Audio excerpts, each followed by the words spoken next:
Assalamualaikum warahmatullahi wabarakatuh. Halo teman-teman semua, perkenalkan nama aku Akila Manzili Rahma dari kelas Psikologi 2C dengan NIM 240701600091. Pada video kali ini, aku akan menjelaskan tentang perkembangan fisik pada remaja. Yang pertama ada definisi remaja. Remaja atau adolescent diartikan sebagai masa perkembangan transisi antara masa anak-anak dan masa dewasa. Menurut Sandrock, remaja ditandai dengan banyak perubahan, baik secara fisik, pikiran, emosi, dan sosial. Masa ini sangat penting karena menjadi fondasi untuk masa dewasa nanti. Perkembangan fisik pada remaja dibagi menjadi 3 fase.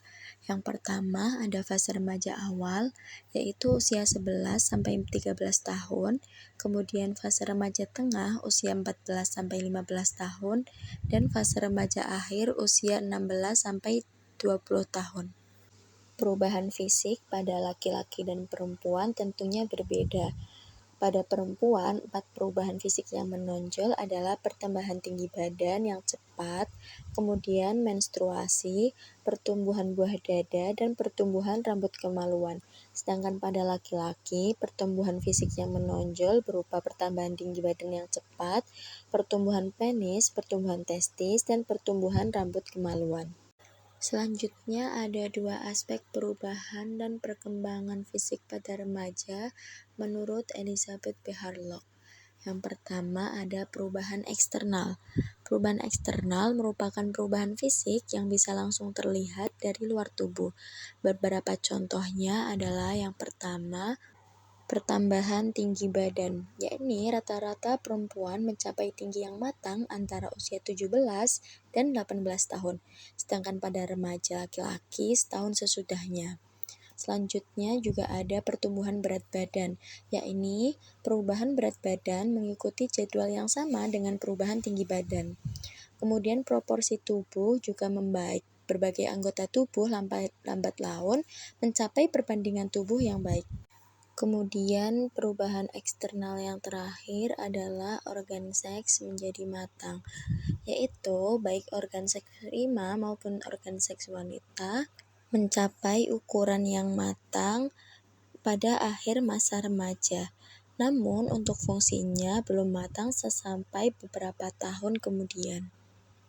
Aspek yang kedua ada perubahan internal.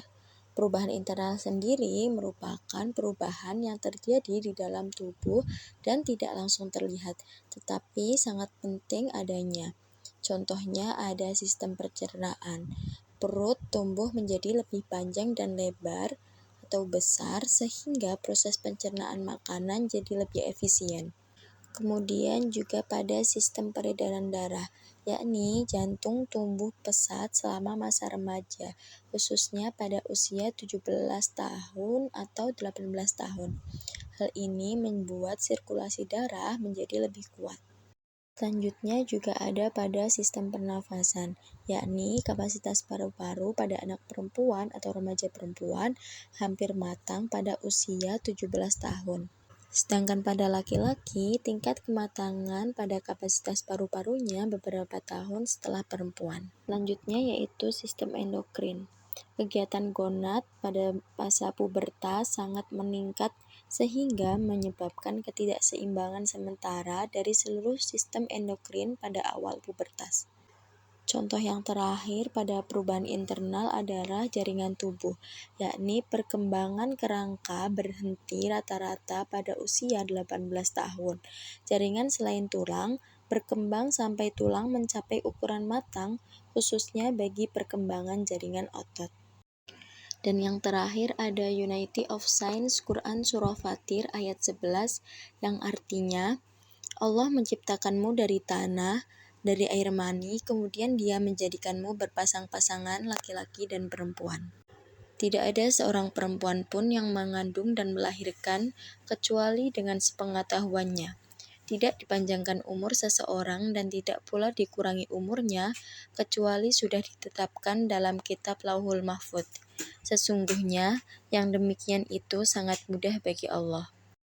Cukup sekian penjelasan materi tentang perubahan fisik pada remaja dari aku. Kurang lebihnya mohon maaf. Wassalamualaikum warahmatullahi wabarakatuh.